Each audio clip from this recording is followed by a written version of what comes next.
नमस्कार, राधे राधे, जय श्री कृष्णा। आज की हमारी कथा है वर्णाश्रम धर्म निरूपण।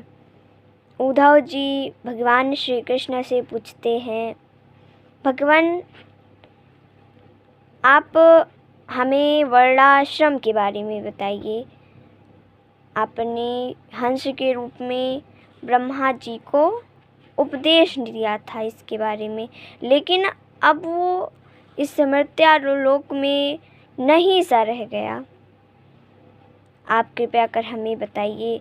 तो श्री सुखदेव जी कहते हैं, परीक्षित जब इस प्रकार से भगवान श्री कृष्ण से उद्धव जी ने पूछा तो वे बड़े आनंदित होकर, प्रसन्न होकर कहने लगे। भगवान श्री कृष्ण कहते हैं, प्रिय उद्धव, तुमने बहुत ही उचित प्रश्न किया, बहुत ही ठीक प्रश्न किया।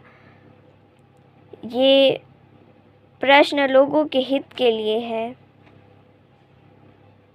और मैंने इसे ब्रह्मा जी को सुनाया था और ये बहुत समय की बात हो गई है, इसलिए इसे पुनः मैं तुम्हें बताता हूँ। मैंने सतयुग में एक धर्म बनाया, वो था हंस। एक वर्ण बनाया हंस नाम का। लेकिन जब त्रेता युग आया तो उसमें मैंने 4 वर्ण बनाए, ब्राह्मण, क्षत्रिय, वैश्य और शूद्र। और मैंने 4 आश्रम भी बनाए, उनके नाम हैं ब्रह्मचर्य आश्रम, गृहस्थ आश्रम, वानप्रस्थ आश्रम और संन्यास आश्रम। ये 4 वर्ण जो हैं इनके अलग अलग कार्य हैं। ब्राह्मण के अलग लक्षण हैं और क्षत्रिय के अलग, वैश्य के अलग, शूद्र के अलग। पहले ब्राह्मण आते हैं तो ब्राह्मण के लक्षण हैं क्षमाशीलता और पवित्रता, भक्ति और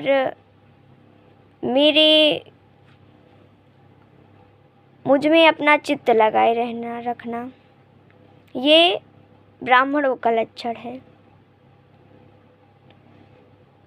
और क्षत्रियों का लक्षण क्या है? क्षत्रिय जो होते हैं वो बलशाली होते हैं, उनमें बल होता है, धैर्य होता है।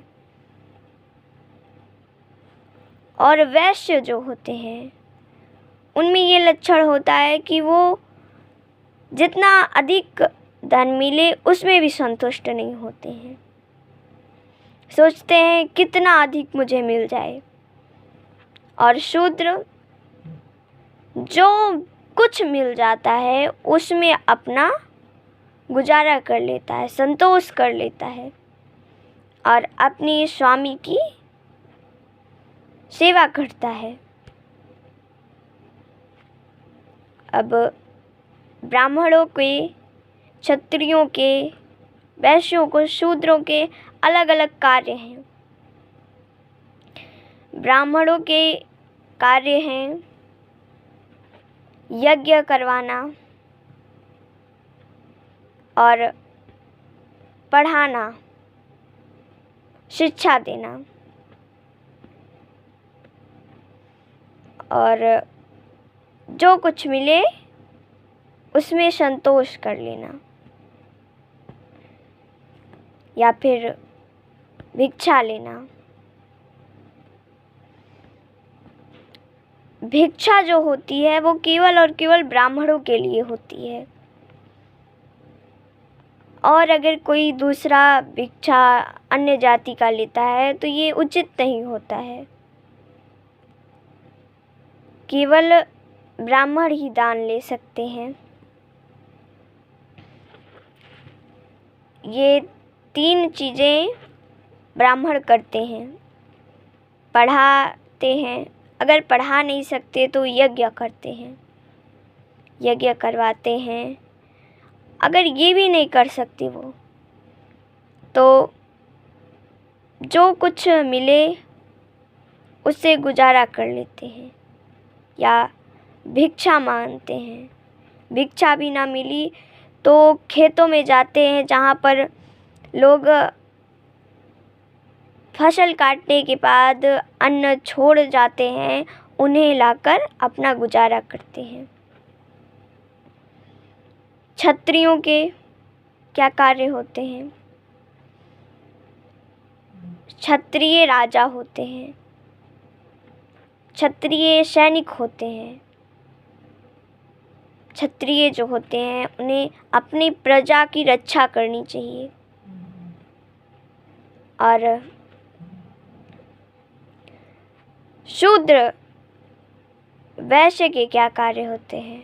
वैश्य जो होता है वो धन कमाता है, कुछ बिक्री करता है, व्यापार करता है।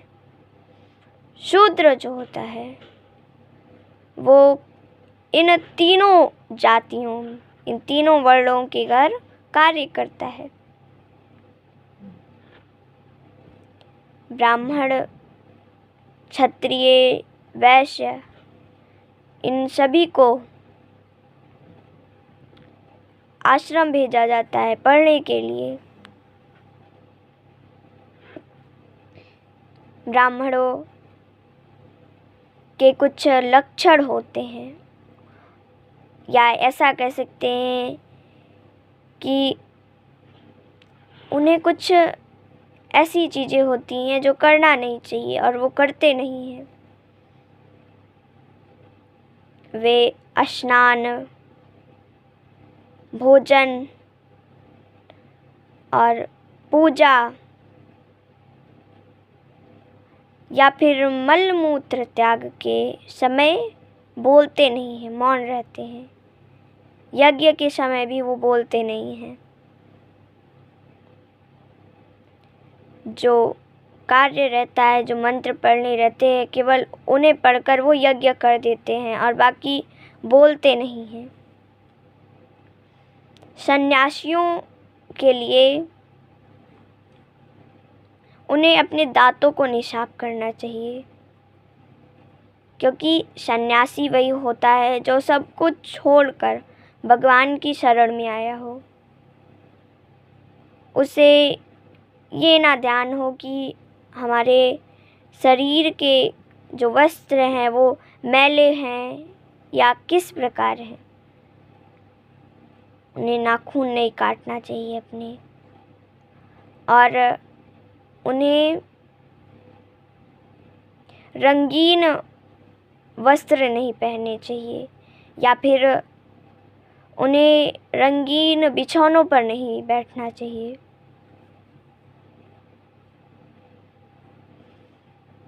ब्राह्मण को वस्त्रों में मृग चर्म धारण करनी चाहिए,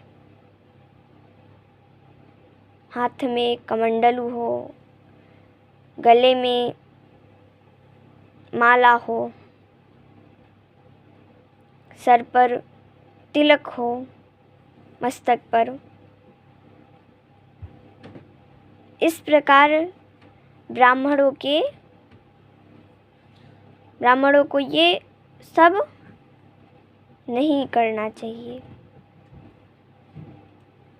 और कुछ चीज़ें हैं जो उन्हें करना चाहिए और कुछ चीज़ें हैं जो उन्हें नहीं करना चाहिए।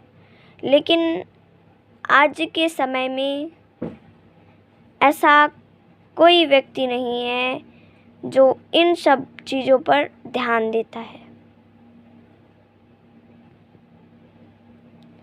आज के ब्राह्मण कई शूद्रों के पास बैठे हुए हैं।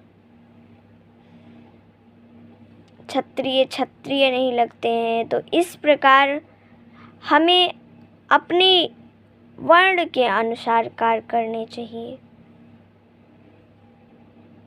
जैसा हमने आपको बताया, आज की कथा हम यहीं समाप्त करते हैं। कल की हमारी कथा रहेगी वानप्रस्थ और सन्यासियों के धर्म। नमस्कार, राधे राधे, जय श्री कृष्णा।